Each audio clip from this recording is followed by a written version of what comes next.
بسم اللہ الرحمن الرحیم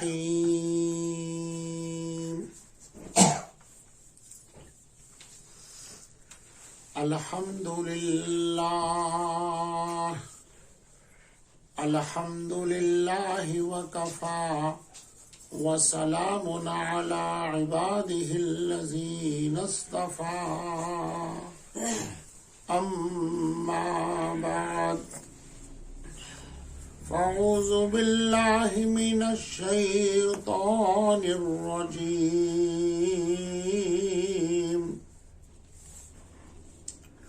بسم اللہ الرحمن الرحیم وما ارسلناک الا رحمۃ للعالمین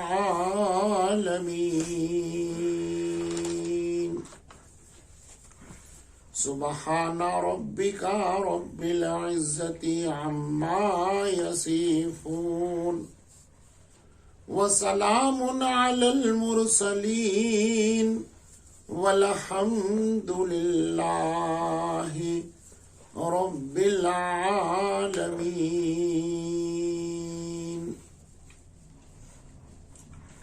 اللہم صل علی سیدنا محمد وعلى آل محمد وبارک وسلم اللہم صل علی سیدنا محمد وعلى آل محمد وبارک وسلم اللہم صل علی سیدنا محمد وعلى آل محمد وبارک وسلم.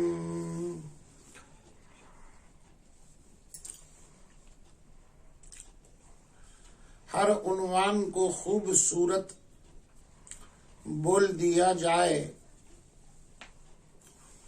تو یہ تو غلط ہے ہی نہیں، لیکن آج کی تمہیدی بات میں جس اصل چیز کا عنوان انشاءاللہ آگے کی مجلس میں آئے گا اس کو تمام عنوانات کا سردار ہی کہا جائے گا، اس لیے کہ آپ کی بعثت کے بارے میں علماء نے دو نظریے پیش کیے ہیں.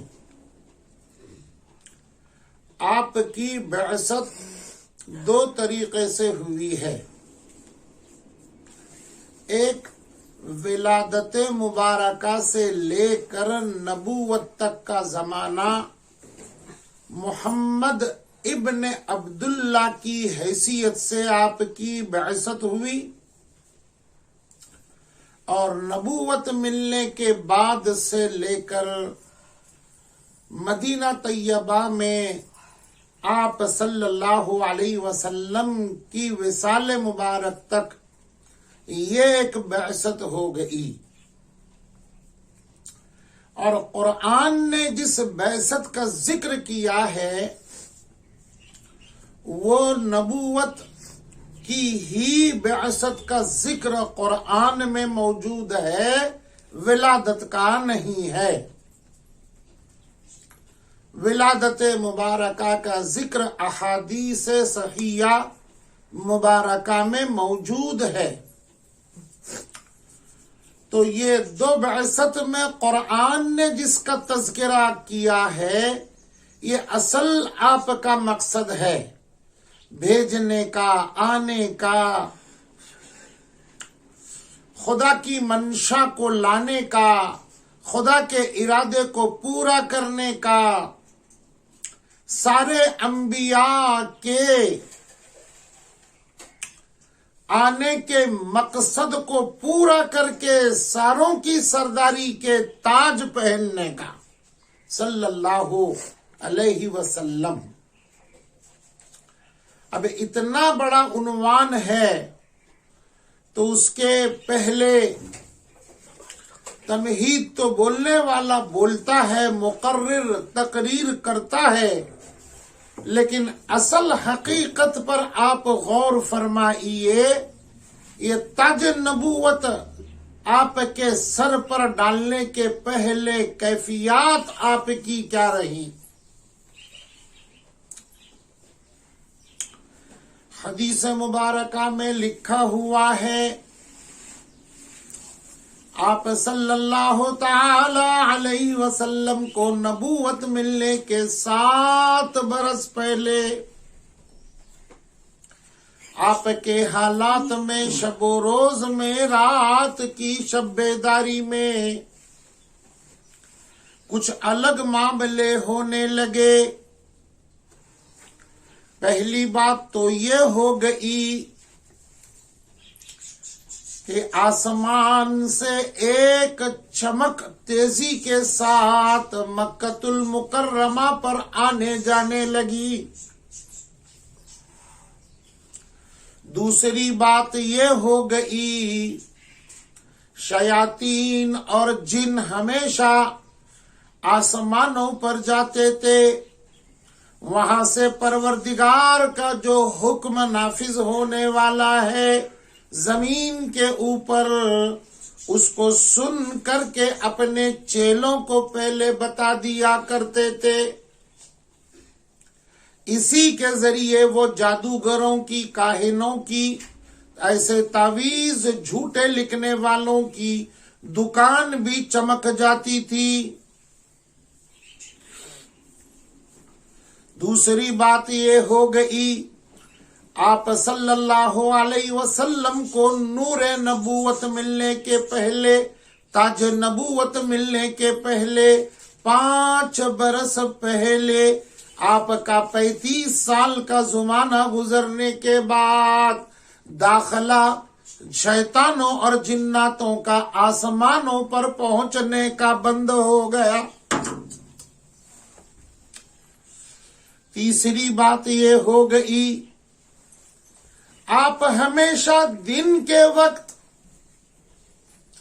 لوگوں سے، دوستوں سے، محلے والوں سے، اپنے رشتہ داروں سے، یہاں تک کہ امی خدیجہ رضی اللہ تعالی عنہا فرماتی ہیں، مجھ سے بھی الگ ہو کر کے تنہائی آپ پسند کرنے لگے، خلوت میں رہنا آپ کو زیادہ اچھا لگنے لگا۔ 5ویں بات یہ ہو گئی، آپ پانی کا مشکیزہ اور ستو ہاتھ میں لے کر غار ہیرا کے اس روشن حجرے میں چمک جاتے جو قرآن کی سب سے پہلی آیت کی چمک اس غار میں پڑی۔ جا کر وہاں اللہ اللہ کرتے، ریاضت کرتے، مجاہدہ کرتے، رب کو یاد کرتے۔ 1 دن، 2 دن، 3 دن، 4 دن، 5 دن، جب پانی ختم ہوتا، کھانا ختم ہوتا تو پھر دوبارہ آپ گھر تشریف لاتے۔ کبھی کبھی اماں خدیجہ کہتی ہیں، آپ آنے جانے کی زحمت مت فرمائیں، میں کھانا بھیج دے دوں گی۔ کبھی کبھی تو امی خدیجہ رضی اللہ تعالی عنہا خود بھی آپ کا کھانا لے کر جاتی، یہی کھجوریں، یہی ستو اور یہی پانی لے جا کر کچھ دیر آپ کے ساتھ اللہ اللہ کرتی، آپ کو دیکھتی۔ آپ کے رنگ روپ میں بدلاؤ ہے، آپ کے انداز میں بدلاؤ ہے، آپ کے کیفیت میں بدلاؤ ہے، ایسا لگتا ہے کوئی بڑی چیز عنایت ہونے والی ہے، زمانے کے اندر انقلاب آنے والا ہے، کوئی ایسا نور چمکنے والا ہے جس کی نورانیت سے ہر جگہ پر، ہر حصے پر، ہر گلی پر، ہر شہر پر انقلاب ہی انقلاب برپا ہونے والا ہے۔ یہ رگڑا کیوں لگایا جا رہا ہے؟ یہ خلوت کیوں دی جا رہی ہے؟ یہ غار ہیرا کی صعوبتیں کیوں برداشت کروائی جا رہی ہیں؟ زبان، دل اور دماغ پروردگار کی طرف ہمیں وقت موجود ہے اور مصروف ہے۔ ذرا غور کرو، کسی جگہ پر بادشاہ وقت تشریف لانے والے تو دنیا والے اس جگہ کا ڈیکوریٹ جس انداز سے کرتے ہیں وہ بیان سے باہر۔ باہر کی سڑکیں بھی صاف ہیں، دروازہ بھی نورانی ہے، اور اندر کی چمک دبک تو نور اعلی نور۔ اور جہاں بادشاہ تشریف رکھتے ہیں اس کو پھولوں سے، کلیوں سے، خوشبو کی مہک سے اور اجالے سے روشن کرتے ہیں۔ دنیا داروں کے یہاں صرف ظاہری سجاوٹ ہے، چہرے کو آراستہ کرتے ہیں لیکن دل بے نور رہتے ہیں۔ یہ دنیا داروں کا حال ہے۔ یہاں پروردگار عالم کی طرف سے آپ کو آپ کے روح مبارک کے اوپر وہ قرآن بھیجنا تھا، وہ عظیم دولت بھیجنی تھی، وہ بڑی طاقت کی چیز آپ کے اوپر نازل کرنی تھی۔ پروردگار عالم نے یہ قرآن بھیجنے کے پہلے جو پہاڑ پیدا کر دیے، آسمان بنائے، سمندر بنائے، ان سے سوال کیا، میں میرا قرآن تمہارے اوپر بھیجنے والا ہوں، کیا تم اس کو برداشت کرو گے، اس کو قبول کرو گے؟ یہ ساری کی ساری طاقتوں نے جواب دے دیا، او مالک کائنات، ہمارے بس کی یہ بات نہیں۔ ایک آیت کیا، ایک آیت کے ایک ہی حرف سے ہم چکنا چور ہو جائیں گے۔ اندازہ لگائیے، 30 پارے قرآن، 557 رکوع کا یہ مجموعہ اور گلدستہ، 114 پھول اس کے اندر الگ الگ خوشبو اور کشش کے لگے ہوئے ہیں، 6666 کلیوں سے یہ سجا ہوا پورا کے پورا یہ گلدستہ اور یہ قرآن جس ذات پر اتارنا ہے اس کی روح کو کتنا مضبوط کرنا ہے۔ یہی وجہ تھی 7 برس سے آپ کو رگڑا لگایا جا رہا تھا، تعلق مع اللہ میں اضافہ ہو جائے، نسبت خداوندی میں ایک کیفیت مضبوطی کی پیدا ہو جائے۔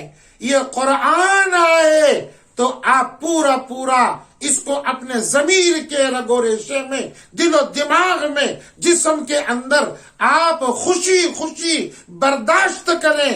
ذرہ برابر بھی آپ کے جسم کے اندر کے روح اور قلب کی کیا بات ہے، آپ کے چہرے کے اوپر، آپ کے جسد اطہر کے اوپر کوئی ذرہ برابر فرق آنے نہ پائے، الٹا اس کے نور سے آپ اور جگمگانے لگے۔ صلی اللہ علیہ وسلم، صلی اللہ علیہ وسلم، صلی اللہ علیہ وسلم۔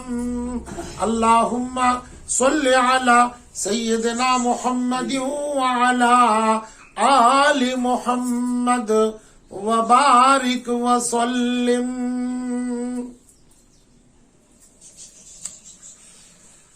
6 مہینے کا زمانہ باقی رہ گیا، 35واں سال گزر کر کے 40واں سال لگنے والا ہے۔ اس کے 6 مہینے پیشتر آپ کو ایسے خواب آنے لگے رات میں ادھر خواب ہوا رات میں اور ادھر صبح ہونے کے بعد وہی منظر عملی جامہ پہن کر کے چلنے پھرنے لگا. ایسے خواب آپ کو آنے لگے. ایک بہت پیاری بات بول کر کے اپنے آج کی اس بات کو سمیٹ دیتا ہوں میں. بڑی خوبصورت اور حسین بات ہے.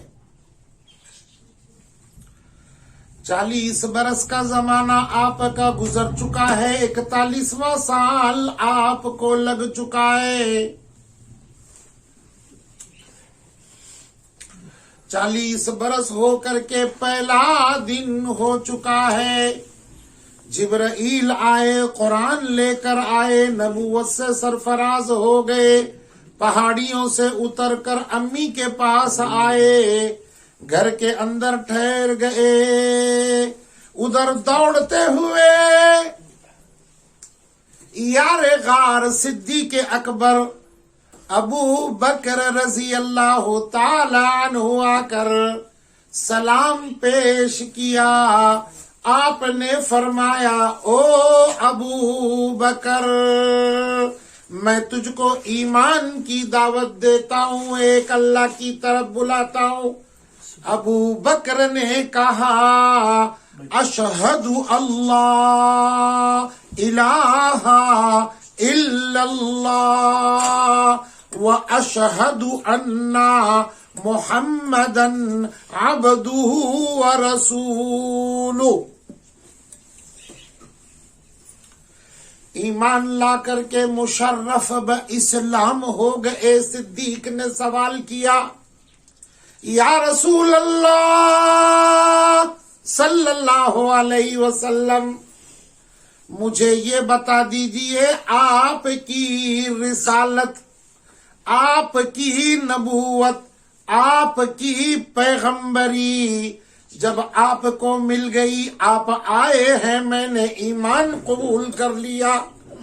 یہ ابو جہل, عتبہ, عتیبہ, یہ ابو لہب یہ سوال کریں گے الٹے سیدھے اور پوچھیں گے کیا دلیل ہے نبوت کی. یا رسول اللہ صلی اللہ علیہ وسلم, میرے آقا نے کہا صلی اللہ علیہ وسلم, ابو بکر میں تجھے بھی کہتا ہوں اور یہ ساروں کو تو سنا دے, جب وہ میری دلیل پوچھیں گے میں تجھے جواب یہی دیتا ہوں, وہ 6 مہینے پہلے وہ درخت نے تجھے بتایا تھا خواب کے اندر, وہ تیرا خواب ہی میرے نبوت کی دلیل ہے. صلی اللہ علیہ وسلم, صلی اللہ علیہ وسلم. اللہم صلی علی سیدنا محمد وعلی آل محمد وبارک وسلم. اگر آپ بیتاب ہیں خواب سننے کے لیے, کل تک کا وقت آپ کو انتظار کرنا پڑے گا. انشاءاللہ کل کی مجلس کے اندر میں وہ خواب بھی بتا دوں گا, ابو بکر رضی اللہ تعالی عنہ کا خوبصورت, اور پھر ایمان کی جھلکیاں. سب سے پہلی جھلک, سب سے پہلے خوشبو, سب سے پہلا موتی کس کے پلوں میں آ گیا, کون معطر ہو گئی اور کیفیات کیا تھی, اس کو سنتے جائیے. یہی گزارش میں آج کر رہا ہوں. آج جو سن رہے ہیں کل دوسروں کو سنائیے, بعد میں اوروں تک پہنچائیے. جو کل سننے والے ہیں بعد میں سننے والے دور کے, جتنا بھی اس کو پہنچائیں ثواب عظیم رہے گا. ضمانت میں اس کی دیتا ہوں, میرے سرکار کی اداؤں کے ذکر کو جو زیادہ پھیلائے گا جنت میں محل بھی اس کو زیادہ ملیں گے انشاءاللہ الرحمن. پروردگار عالم ہم تماموں کو آپ صلی اللہ علیہ وسلم کی نسبت میں, پیار میں, محبت میں, عشق میں اور سنتوں کے روشنی میں جینا بھی مرنا بھی اللہ نصیب فرمائے. وآخر الدعوانا ان الحمد للہ رب العالمین.